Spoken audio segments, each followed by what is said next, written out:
Hello everyone, welcome to weekend coding. నా పేరు సునీల్ కుమార్. ఈ వీడియోలో మనము కంప్యూటర్ కోడ్స్ అంటే ఏంటి, హెచ్టిఎంఎల్లో కంప్యూటర్ కోడ్ ఎలిమెంట్స్ అనేవి ఏమి ఉంటాయి అనేది ఈ వీడియోలో మనం నేర్చుకోబోతున్నాము. లాస్ట్ వీడియోలో మనము క్లాస్ అంటే ఏంటి, ఐడి అట్రిబ్యూట్ అంటే ఏంటి, రెండింటికి ఉన్న డిఫరెన్సెస్ అంటే ఏంటి అనేది లాస్ట్ వీడియోలో నేర్చుకున్నాము. సో ఒకవేళ మీరు కనుక ఆ వీడియోని చూడకపోతే నేను దానికి సంబంధించిన లింక్ అనేది డిస్క్రిప్షన్లో ఇస్తాను. ఒకవేళ మీకు ఈ ఛానల్లో కంటెంట్ కనుక నచ్చినట్లయితే ఛానల్ని తప్పకుండా సబ్స్క్రైబ్ చేయండి, వీడియోని లైక్ చేయండి, షేర్ చేయండి.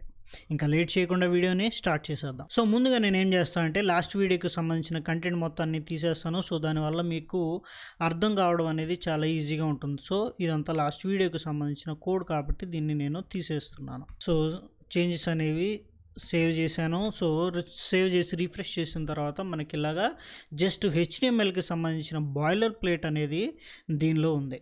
సో హెచ్టిఎంఎల్లో కొన్ని ఎలిమెంట్స్ అనేవి ఉన్నవి. సో అవి దేనికి అంటే స్పెసిఫిక్గా కంప్యూటర్ కోడ్కి సంబంధించిన షార్ట్ కట్స్ కానీ లేదా ప్రోగ్రామింగ్లోకి సంబంధించిన వేరియబుల్స్ని డిఫైన్ చేయడంలో, వాటిని ఎక్స్ప్లెయిన్ చేయడానికి కానీ, సంథింగ్ వాటి శాంపిల్ మీరు దాని శాంపిల్ అవుట్పుట్ని చూపించేటప్పుడు కానీ మీరు కొన్ని కోడ్స్ అనేది హెచ్టిఎంఎల్లో యూజ్ చేయొచ్చు. సో మనము ఆ ఎలిమెంట్స్లో వచ్చే టెక్స్ట్ ఫార్మేటింగ్ అనేది వేరే ట్యాగ్స్ యూజ్ చేసి కూడా మనము ఆ కైండ్ ఆఫ్ టెక్స్ట్ ఫార్మేటింగ్ అనేది మనం ఇవ్వచ్చు.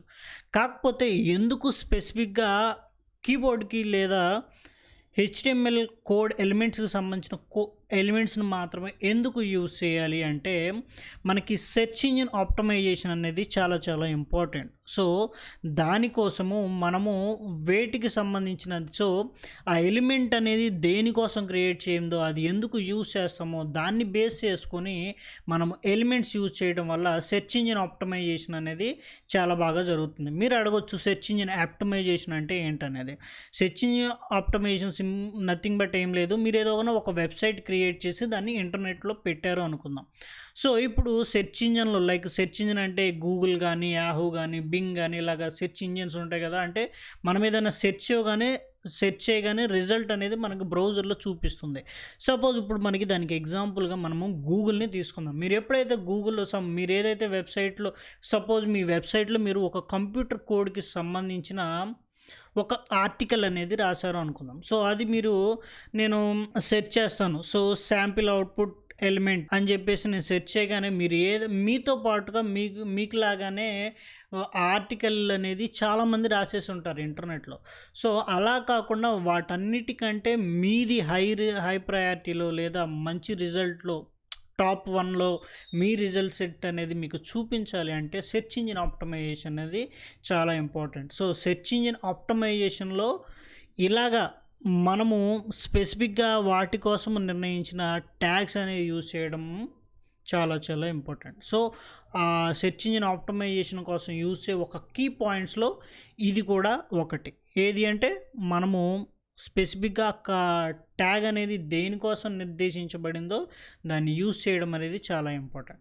సో ఇప్పుడు నేను యూజ్ చేస్తున్నాను చూడండి. సపోజ్ ఇప్పుడు మీరు షార్ట్ కట్స్ కానీ లేదా కంప్యూటర్ కీబోర్డ్కి సంబంధించిన ఎలిమెంట్స్ అనేవి మీరు ఏదైనా డిస్ప్లే చేయాలి అనుకున్నప్పుడు మీరు ఏం చేయొచ్చు అంటే కేబిడి అని చెప్పేసి ఒక ట్యాగ్ ఉంటుంది, కేబిడి కీబోర్డ్.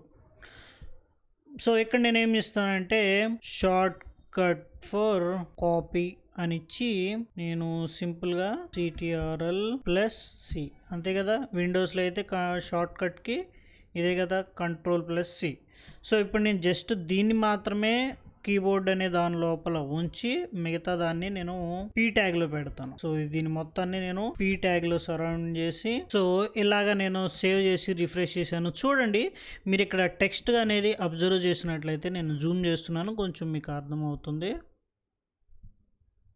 టెక్స్ట్ అనేది అబ్జర్వ్ చేయండి, short cut for copy in Windows Ctrl+C. So మీరు ఏదైతే కీబోర్డ్ అనే ట్యాగ్లో ఉంచారో సో ఆ టెక్స్ట్ అనేది ఇలాగ మీకు చూపించేస్తుంది. సో అది ఒక కంప్యూటర్ షార్ట్ కట్ లాగా మీకు చూపిస్తుంది. అంటే కంప్యూటర్లో కీబోర్డ్ ఉంటుంది కదా, సో ఆ కీబోర్డ్లో నెంబర్ ఆఫ్ కీస్ అనేవి ఉంటాయి. వాటికి సంబంధించిన ఇన్ఫర్మేషన్ మీరు ఏదైనా టైప్ చేయాలి అనుకున్నప్పుడు ఈ కీబోర్డ్ అనే ట్యాగ్ని యూజ్ చేయడం చాలా చాలా ఇంపార్టెంట్.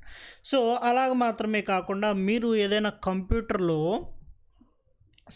శాంపిల్ అవుట్పుట్ అనేది చూపించాలి అనుకుంటున్నాం. సో సపోజ్ ఇక్కడ నేను పీ ట్యాగ్ తీసుకుని ఫైల్ నాట్ ఫౌండ్ అని చెప్పేసి ఇచ్చేసి దీని లోపల శాంప్ అని ఇచ్చేసి, ఈ శాంప్ అంటే ఏంటంటే శాంపిల్ అనే మీనింగ్ వస్తుంది. Press F1 to continue.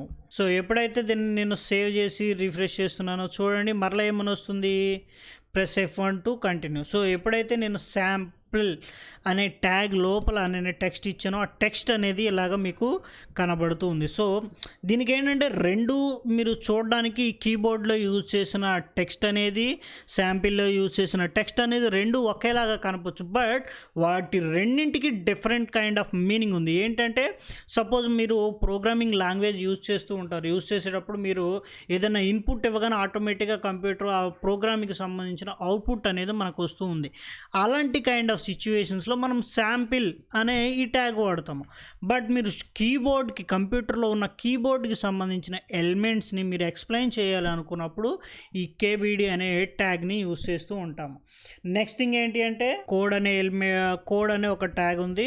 So దీనిలో మనం ఏం చేయొచ్చు అంటే సపోజ్ మీరు ఏదైతే ప్రోగ్రామ్కి సంబంధించినది ఏదైతే రాయాలి అనుకుంటున్నారో, సపోజ్ వేరియబుల్ డిక్లరేషన్ కానీ ఆపరేషన్స్ కానీ ఏదైతే కోడ్ని కనుక మీరు రాయాలి అనుకుంటున్నారో అలాంటి సిచ్యువేషన్స్లో కోడ్ని చూపించే HTML యూజ్ చేసి ప్రోగ్రామ్ కోడ్ని మీరు డిస్ప్లే చేయాలి అనుకున్నప్పుడు ఈ కోడ్ని మనము యూజ్ చేయాలి. సపోజ్ ఇక్కడ నేను x ఈజ్ ఈక్వల్ టు 1 అని చెప్పేసి ఇస్తున్నాను, ఇక్కడ y ఈజ్ ఈక్వల్ టు 1 అని ఇచ్చేస్తున్నాను, z is equal to x plus y అని చెప్పేసి ఇలా ఒక చిన్న ప్రోగ్రామ్ ఇచ్చేసాను. ఇలా ఇచ్చేసి నేను సేవ్ చేస్తున్నాను. చూడండి, ఎప్పుడైతే మీరు దానిలో కోడ్ అనే ట్యాగ్ లోపల మీరు ఈ టెక్స్ట్ అనేది, ఈ ప్రోగ్రామ్ అనేది రాశారో అది ఇలాగా డిస్ప్లే అవుతూ ఉంటుంది.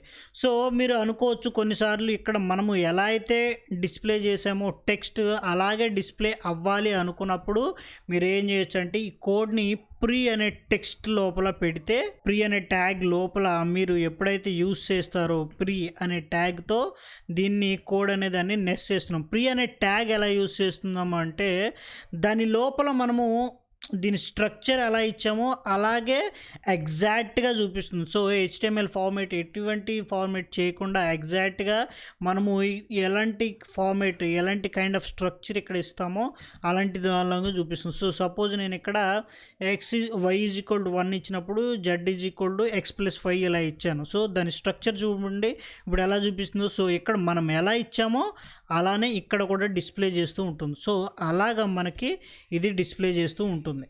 ప్రీ టెక్స్ట్ దీన్ని ఇలా యూజ్ చేస్తూ ఉంటాం. సో కోడ్ అండ్ ట్యాగ్ లోపల మాత్రమే కాదు, మీరు ఏదైనా టెక్స్ట్ని మీరు ఇచ్చిన స్ట్రక్చర్ లాగానే అది ఖచ్చితంగా రావాలి అనుకున్నప్పుడు మీరు ప్రీ ట్యాగ్ని ఖచ్చితంగా యూజ్ చేయాలి. అండ్ నెక్స్ట్ థింగ్ ఏంటి అంటే వేరియబుల్ ట్యాగ్ అనేది ఒకటి ఉంది. సో ఆ వేరియబుల్ ట్యాగ్ ఎందుకు అంటే సపోజ్ మీరు ప్రోగ్రాంలో ఏదైనా వేరియబుల్స్ని డిక్లేర్ చేస్తున్నారు అనుకుందాం. అలాంటి సిచ్యువేషన్స్లో ఏం యూజ్ చేయొచ్చు అంటే మీరు వేర్ అనే ట్యాగ్ అనేది యూజ్ చేయొచ్చు. సపోజ్ ఇక్కడ నేను ఇది ఒక వేరియబుల్లే అనుకుంటున్నాను. So x is equal to y ఇది ఒక వేరియబుల్. అంటే వేరియబుల్స్ ప్రోగ్రామింగ్లో వేరియబుల్స్ ఏం చేస్తాయంటే ఇన్ఫర్మేషన్ అనేది స్టోర్ చేసుకోవడానికి వేరియబుల్స్ అనేవి యూజ్ అవుతూ ఉంటాయి. సో అలాగా సపోజ్ నేను x అనేదాన్ని ఒక వేరియబుల్ అని చెప్పేసి అనుకుంటున్నాను. సో నేను xలో వేరియబుల్ అనే టెక్స్ట్ లోపల నేను x ఇచ్చేసాను. సో ఇక్కడ y కూడా వేరియబుల్లే అండ్ z కూడా వేరియబుల్లే. సేవ్ చేశాను, రిఫ్రెష్ చేస్తున్నాను. చూడండి, ఇది కొంచెం టెక్స్ట్ ఫార్మేట్ అనేది ఇందకటి కంటే ఇప్పుడు కొంచెం చేంజ్ అయింది. సో ఇలాగ వేరియబుల్స్ని దేని మీనింగ్ ఉన్నదాన్ని దానికోసము యూజ్ చేయటం వల్ల ఆప్టమైజేషన్ అనేది, సెర్చ్ ఇంజిన్ ఆప్టమైజేషన్ అనేది ఈజీగా అవుతుంది. సో ఫ్రెండ్స్, కీబోర్డ్కి సంబంధించిన లేదా ప్రోగ్రామింగ్కి సంబంధించిన కంప్యూటర్ కోడ్ ఎలిమెంట్స్ అనేవి ఇవి. వాటి మీనింగ్ తగ్గట్టు వాటిని యూజ్ చేయటం వల్ల మనము సెర్చ్ ఇంజిన్ ఆప్టమైజేషన్ అనేది క్రియేట్ చేయొచ్చు.